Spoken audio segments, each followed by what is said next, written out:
What's up, everybody? Matt Maran here for another weekly update. So lots of interesting stories to go over this week. The first here is a very interesting little press release info nugget that Lexus put out here about the Gazoo Racing LC race car, and they're talking about its future racing stuff for 2020 here. And in it, they briefly mentioned that next year they aim to complete the Nürburgring 24-hour race without any trouble, because this past year they've had some troubles with the engine and stuff, and so they're going to avoid that by adopting a variety of new technologies, including a newly developed V8 twin-turbo engine destined for use on future road cars such as sports cars, plural. So that's all we know officially, but the fact that they're saying there is a twin-turbo V8, it is going to be in their production sports cars, and more than one sports car, is very promising. You know, there's been rumors for a long time now about an LCF, also an LSF possibly, or some type of sporty version. If nothing else, a new RCF maybe, or even potentially for an ISF. Although that might be a little bit too high performing unless they have different tunes for the engine. We'll have to see. But yeah, so at least there's going to be more than one vehicle using this engine, and should be fantastic. Although I don't know if it's going to sound as good as the current naturally aspirated V8 and the LC. I love the way that motor sounds, but we'll have to wait and see. But awesome that they're even bothering to go about this at all, because there's some other stories here later on in the weekly update today, where there's a lot of other companies that are not worried about performance, it seems, in the future. So I'm glad that Lexus is. And some other interesting speculation here. Car and Driver discovered patent images here for a feature for the future electric F-150. Basically, it's just a frunk or front trunk, but the way they designed it actually sounds pretty cool. So they used the area that used to be the engine bay for two different bins, with the front one. First off, the front kind of folds down like a tailgate, and so that's a very handy feature for trucks. And that front bin can swing out there, come towards you, and then you can also swing it to the right there, it appears, and that allows you to access that second bin, which then slides forward. And so a very interesting way to, that's a large amount of space, so to be able to reach the back of it in a high, truck, that's a really good solution, and hopefully that makes it in a production version. So interesting to see that little tidbit. For some official news this week, Porsche revealed the GTS version of the new Macan, and it gets the usual GTS enhancements, runs a detuned version of the Turbos engine, not a stronger version of the Macan S engine, since they are different engines now. So this GTS runs the 2.9-liter twin-turbo V6, and in this application it has 375 horsepower and 383 pound-feet of torque. That's 15 more horsepower than the old GTS, and 27 more than the regular Macan S currently. It still is 59 less horsepower than the turbo version, though, so keeping the pecking order, of course. The GTS, though, is going to be doing 0 to 60 in 4.5 seconds. If you get the Sport Chrono package, it's 4.7 seconds without it. Other standard things you get here on the GTS, as usual, are the sport exhaust, adaptive air suspension, and bigger brakes. It also gets sportier looks. You get the darker headlights, taillights, 20-inch wheels, sport design bumpers, all that kind of stuff. The interior gets the usual Alcantara trim and the sports seats with the GTS embroidering and stuff. And so these are going to be starting at $72,650, and they're going to be available in the summer of 2020. So cool to see that. Ford has revealed the Shelby GT350 Heritage Edition for 2020 here, which is available only in Wimbledon white with Guardsman blue stripes on the top and on the sides there. And that's the same exact color as the classic racing livery that was first used on the GT350 race cars, 55 years ago, which is what this is commemorating. And it's also cool because Wimbledon White hasn't been available since the 50th anniversary limited edition one of the Mustang that came out back in 2015 when the new S550s were just launched. And I personally love this Wimbledon White, and if I were to get a GT350, this would be the combo I would do, I think. There's lots of awesome colors for those, but I think this color is just so classic and just looks so good to me. Also, being a retro lover, I love it. Anyway, so it's going to be costing $1,965, 1965, of course, to be added on to a standard GT350 or a GT350R. It's available for both. And so ordering is available now. Production is going to be starting in early 2020 with cars shipping this spring. So cool to see that. We have some more details on the 2021 Kia Optima here this week. And so it's already been revealed in Korea, South Korea, so we already know a lot of the stuff. And so we get some new tidbits each week. First, it was the looks. Now we're getting some mechanical info. The first and biggest news is it's going to be available with all-wheel drive, which is actually a pretty big surprise considering I was just on the 2020 Sonata launch, 2 weeks ago, and they said how the whole design of the vehicle isn't set up for all-wheel drive. And they said if they wanted to incorporate that in, it would have required different stampings and all this kind of stuff, which means that the Optima is going to be a good bit different than the Sonata, at least as far as structural stuff goes, to make the room for the all-wheel drive components. It's going to be a more substantial change. Other things that it is going to share, it's going to be sharing all the powertrains as a Sonata, so that's less of a surprise than what you would expect. But the all-wheel drive edition is going to be great with the flood of sedans now having all-wheel drive. With, of course, Subaru always had the Legacy, but now you have the all-wheel drive Nissan Altima, all-wheel drive Toyota Camry, and now you're going to have this as well. So that's great. So other stuff, though, that's interesting. In addition to the normal usual Sonata engines, it sounds like it's also going to be getting the 2.5-liter turbo motor from the Sonata N-Line that I just drove the prototype of, about 2 weeks ago here. And so that's pretty cool that they're going to be getting, I don't know how they're going to brand that performance version. I don't know if they're going to call it Optima GT or what, although we're not even sure it's going to be called the Optima. There's also been some reports that supposedly it's going to be called the K5, so maybe it'd be called like the K5 GT or something like that. K5 is the name in South Korea, and supposedly according to Korean car blog, they got confirmation supposedly from the South Korean Kia office that the US version is going to be getting the K5 name instead of the Optima name. But then Motor One reached out to the US Kia person, and they said there's no official announcement yet, and they can't comment on future product offerings. But in their statement, they did refer to it as the all-new Optima. So that makes me think they are going to call it the Optima. I don't know. So that's all up in the air still. But awesome, though, that they are going to be having the same engine as the Sonata N-Line, it sounds like. And Kia actually gave some specs for the engine as well. So it's going to be doing 286 horsepower and 311 pound-feet of torque, which is actually 4 less horsepower than the Sonata and 1 more pound-feet of torque than the Sonata. So I'm guessing that comes down to just differences in exhaust pipe routing or something, because it seems like it's basically the same engine. But Kia even gave a 0 to 60 time already, but it's a bit underwhelming. They're claiming a 6.6 second 0 to 60 time, which is strangely slow considering the Accord 2.0T, that'll do 0 to 60, I think in like 5.5 seconds. So you're over a second slower here, and you have more power. So I'm not sure what's going on. The car that I drove, the Sonata N-Line, did not feel like a 6.6 second 0 to 60 car. It felt like a car easily in the 5s somewhere. So I don't know if that's just an overly conservative number or what, but anyway, interesting to get all those little details here on the Optima. Hopefully we'll have some type of actual reveal here for the States and all the official details, in the next couple of months, but interesting to hear nonetheless.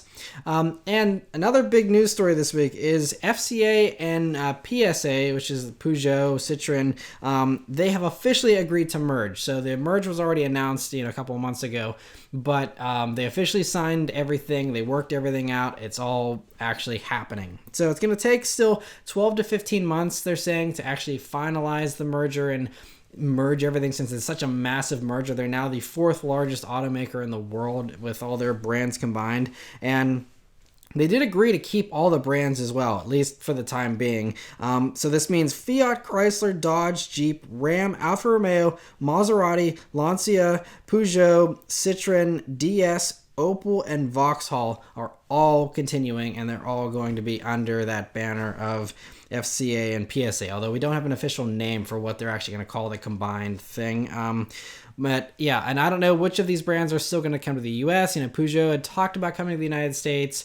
That might be easier with the merger, but it also might mean more overlap, so I'm not sure how this is all going to play out. It also still does seem like Fiat is slowly leaving the United States, with them killing off many of the models here in the States that we're getting currently. So I don't know who's coming, who's going, but lots of shake up here probably the next year or so with FCA's brands here. So we'll have to see what happens there, but interesting nonetheless. And we have a few electric stories this week. And the first here is that BMW has revealed preliminary specifications for the iX3, which of course is the electric version of the X3. Then they're planning to start production of this in 2020. It's going to be using a 74 kilowatt hour lithium ion battery, and it's going to power just one electric motor at first, and it's going to do 286 horsepower, 295 pound-feet of torque.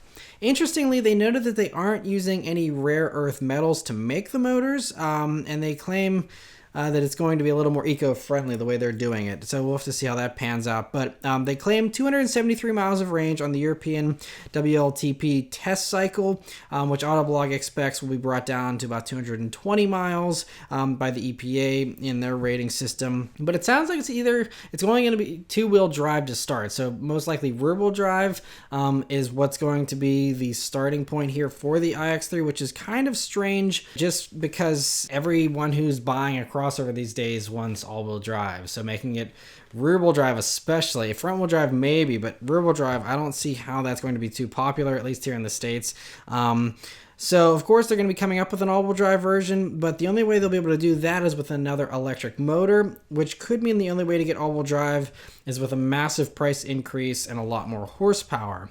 And this is sounding like this is going to be a common theme for the 2020s, because obviously with these motors being all in the axle and everything, it's just a matter of, okay, you want all-wheel drive, you add another motor. So it's always going to be like, if you're wanting four-wheel drive, you're going to have a more powerful version of whatever car you're buying. And so that's just going to be the way things work, I guess, until, unless someone decides to find a way to split up the electric power and run a drive shaft still or something, I don't know. But anyway, that would hurt, range and stuff. So I'm thinking that's just the way things are going to go here in the 2020s. But yeah, so that'll be interesting to see how things play out for BMW and for others who do the same strategy of, are people willing to pay a huge price jump for all-wheel drive, or are people going to slowly go back to two-wheel drive vehicles?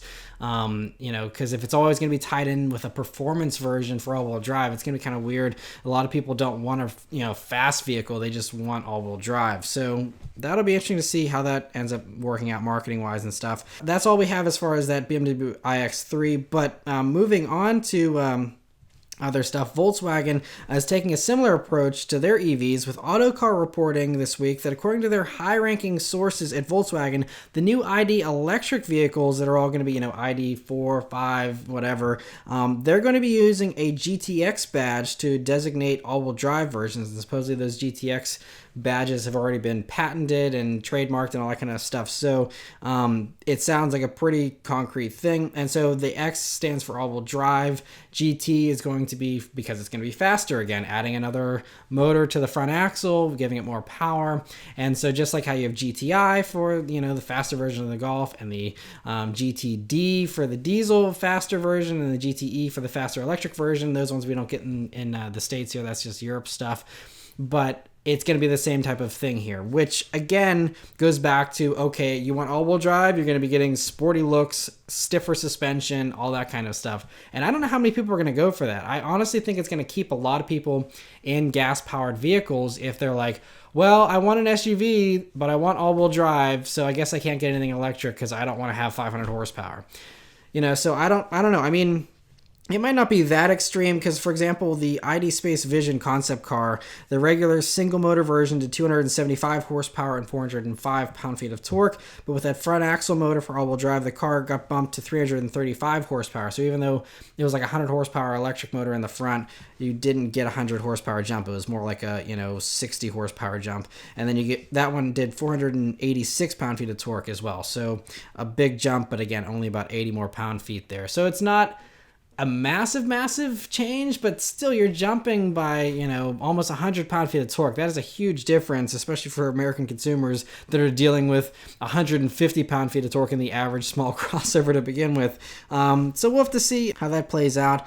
But I really think, if they're going to be doing this approach, they need to have a softer version. So maybe the GT part of the GT badge isn't going to be quite as sporty as it used to be or something. We'll have to wait and see. But according to Autocar, Volkswagen Volkswagen's engineers are already testing these sportier versions, so we shouldn't have too much longer to wait for those. So interesting there.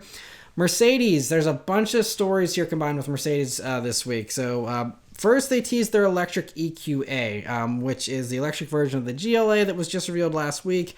There's no details yet, but I'm guessing the reveal should come fairly soon for that. Maybe at the Geneva Motor Show in March or sometime sooner, online or something. We'll have to see. But that's tied into a bigger story because they didn't reveal any kind of release date or anything, and even if this vehicle does get revealed in the next couple of months, you're not going to be able to buy one for a while, because they're even saying, Mercedes just this week told their dealership network that even the EQC, which was revealed over a year ago now, that's not going to be on sale until 2021 here in the States. And so a Mercedes spokesperson told Automotive News the reason for the delay was to support the large demand for the EQC in Europe. And while that is true, I don't know how large the demand is, but there is certainly a good amount of demand for the EQC in Europe. So that's part of it. But another big motivator that Autoblog pointed out here is that starting in 2020, only 5% of each car company's lineup in Europe can exceed 95 grams of CO2 per kilometer. And that's all Greek to us here in America. So basically, it's just all the big engine vehicles from these manufacturers especially are really hurting that number, and so they need to bring that number down, because in 2021 that percentage goes to 0, meaning the fleet average has to be that roughly 57 mpg company-wide. So they can't be beyond that number. And if they are, then they're fined, and it's like 95 euros per gram over or whatever. And whenever you're talking about selling, millions of vehicles, or at least hundreds of thousands of vehicles even, that adds up to hundreds of millions, sometimes even billions of dollars potentially for these large automakers. And so they're going to get hit hard, very, very hard here in the next year or two. And so you'll see a lot of very big changes, I think, with the European car companies here in the next year or two, so very quickly. And so this ties into a bunch of different things I'm going to get to here in a second. But basically, you're going to be seeing a lot of EVs that the European brands come out with are going to come for Europe first, and then we'll wait and get them a year or two later, at least here in the next year or two. That's the way things are going to go. So any cool electric stuff you see from any of these brands most likely will be on the back burner here in the States for another year or two. But that's also why Kia has delayed the Soul EV. That was supposed to be arriving here like now, and instead that's not coming until 2021. 2021 is the deadline. Like January 1st, 2021 is like when, if you don't have things done, you're going to start getting fined. So 2021 is when they're going to release the floodgates and we'll get all these EVs. But until then, all of 2020, all this stuff we're not going to be able to get our hands on. So that's the way things are going to work here with all the European stuff. And so everyone's rushing to hit this target by 2020. But these regulations were announced back in 2008. So they had all this time to get ready, but all the car companies' arguments have been that consumer demand wasn't there. So, you can't force people into electric cars. They have the freedom to spend their money however they like. And interestingly, even in Europe, people are shifting to SUVs. And so actually European CO2 levels have gone up instead of down as far as car production goes. So more and more people are buying more polluting vehicles. Even though gas is heavily taxed in Europe and stuff, people still just want the SUV. People love SUVs. I don't understand why, but they do. And so, so I guess the government is now, and the European Union is forcing people here in 2020 and 2021 to get into these vehicles. And so they're doing that by making the automakers basically get rid of all the higher polluting stuff and just be like, all we offer is electric stuff. Sorry. And they're hoping that consumers are just going to buy stuff. I think a lot of consumers will just buy used cars, but that's kind of, they're saying it's going to be a big hit for profitability, for sales, everything, at least for those European brands. It's going to be, next year will be very interesting in the car sales world. But anyway, so to further compound on this, one last little thing, and then I promise I'll move on from all this EV stuff, is that another thing here, the Financial Times is reporting that according to anonymous automotive retailing executives, Mercedes is planning to cut production of AMG models by 75%. So this is no surprise, obviously, especially the big twin turbo V8 and the V12, even for some of the old AMG ones. Those are the biggest offenders in this, issue that they're currently dealing with. And so, 75%, I'm guessing most of those will be those bigger, high performing versions, the G63s, stuff like that. So this is why, they're working on electric G-Wagons and all that type of stuff. And so I don't know how much this is going to affect the United States, by the way. I don't know if we're included in that or if it'll just make the business justifications harder to bring and manufacture those types of vehicles here for us if we're the only ones buying them anymore. So I don't know how that's all going to play out for us specifically, but it sounds like AMG is cutting off a lot of their models. And this isn't just Mercedes that has this problem. Every other European car company has this problem, and even Ford with their European offerings are struggling with this. And I even heard rumors that the V8 version of the Mustang might not be sold in Europe anymore for this reason, and everyone's trying to bring down their averages, and so that means cutting off all the big V8 stuff. And so again, we're safe here in the States for a while. This is just the European Union and their stuff, but if that stuff gets really expensive to make for those European companies, forget about these insane 600 horsepower twin turbo Mercedes sedans and stuff. I mean, it's going to be, 4 cylinders with electric boost to do 600 horsepower or something like that.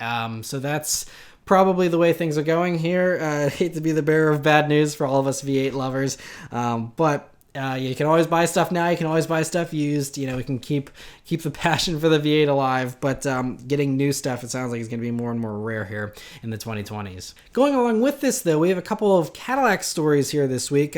First, Cadillac CEO said that a majority of their models will be electric by 2030, if not all of them. So he didn't say 100% that all of them will be electric by 2030, but basically count on most Cadillacs being electric completely by 2030.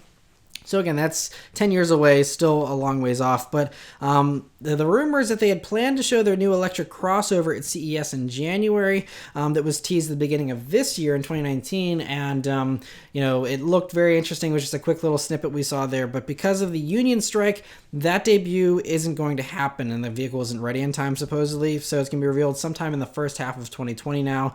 And that info comes thanks to Motor Trend. They interviewed the CEO, Mary Barra, and she didn't confirm what vehicle it was they were going to show, but said that the vehicle they were going to show is delayed and it's something electric. So, but according to Reuters and their sources, they have a smaller EV SUV that's going to be coming in China in 2022, and then we'll get a US version by the end of 2023.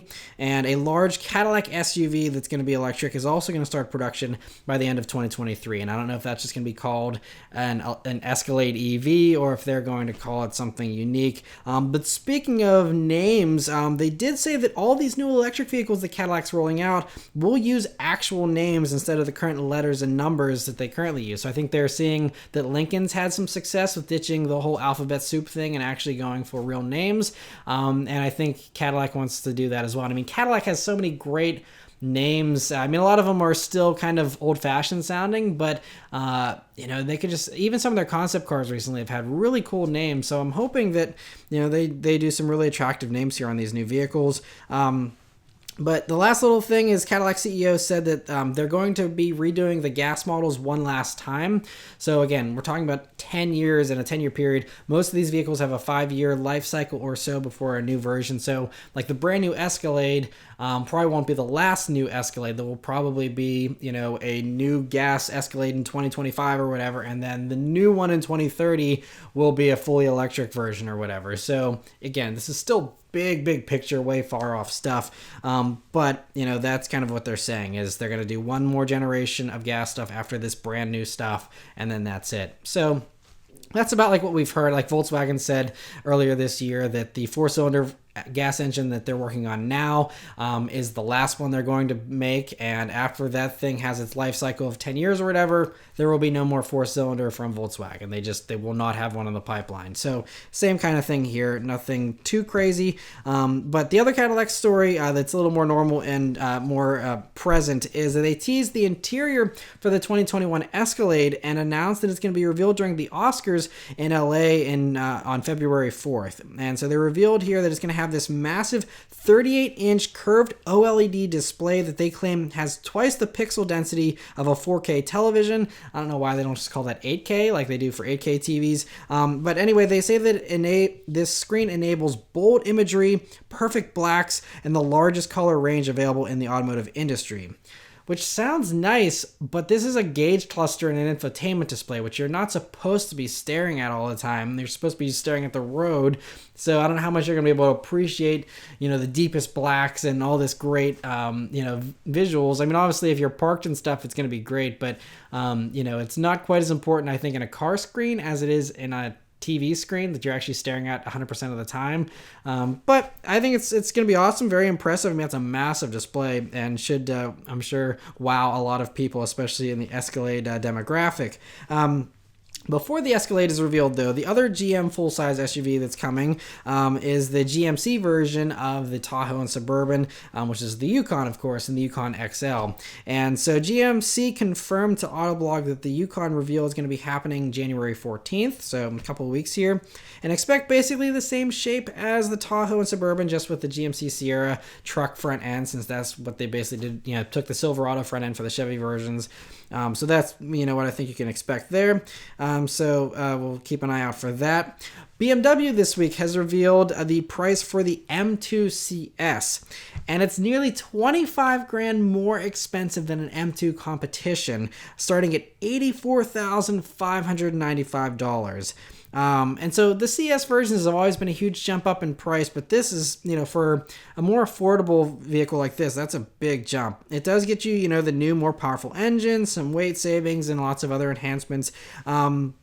But I don't know if any of that justifies paying 25 grand, more. They're only selling 2,200 of these, though, so they're going to be fairly rare. That's not a super low amount, though, but so 2,200 of them are going to be sold, and for collectors, I could see it making sense, and especially with all this talk of, higher performing gas engines being killed off in the 2020s, I'm sure it'll probably appreciate in value eventually, but that still is steep. Honestly, you're better off buying an M2 competition and saving 25 grand for mods or, whatever. So anyway, in sharp contrast, though, another interesting little performance boost. Tesla this week announced they're offering a 0.5 second faster 0 to 60 time for owners of the long-range dual-motor Model 3s. So it still won't match the performance version of the Model 3, but we'll give them a nice boost. But this update costs $2,000. Usually Tesla updates are free, and I think all the usual software updates are still going to continue to be free. But it's just that if you want this big boost in power, then you have to pay. But it's kind of an interesting thing of, instead of, previously spending $2 grand on a tune or, I don't know, a turbo or something like that in the good old days of gas engines, now it's like you can literally pull up your app, spend $2 grand with the click of a button, and have an extra half second faster 0 to 60 time. Kind of crazy stuff. And so anyway, cool to see that. The last news story here this week is for the 2020 model year here. Get ready for lots of Volkswagen news here in the weekly updates, because Volkswagen announced this week that they're going to be revealing 34 new models in 2020 alone. So obviously, I don't think all 34 are coming to the States, and a lot of them are variants, so basically count on hybrid versions of everything in the Volkswagen lineup. Also plug-in hybrid, which also counts as a separate thing, and also so there's some new stuff like the Atlas Cross Sport and several other new models here coming. Also stuff like, we're going to be getting the new Golf and the GTI version, the GTE, GTD versions, all those are coming, as well as the R version. And so, I don't know how many of those are coming to the States, but at least the GTI and the R most likely are coming to the States here. So that's just some of them, and that probably, the ones I just rattled off, is probably already half of that 34 new vehicles there. So Crazy, lots of stuff. So I apologize in advance if the year 2020 is dominated by Volkswagen news, at least one or two every week or something. But yeah, so anyway, that's it for all the news this week, guys. So I want to also wish all of you a Merry Christmas and Happy Holidays. And I will see you guys next week for the last weekly update of the decade. Thank you guys very much for watching. Let me know all your thoughts and everything in the comments below, and I'll see you guys next week. Take care.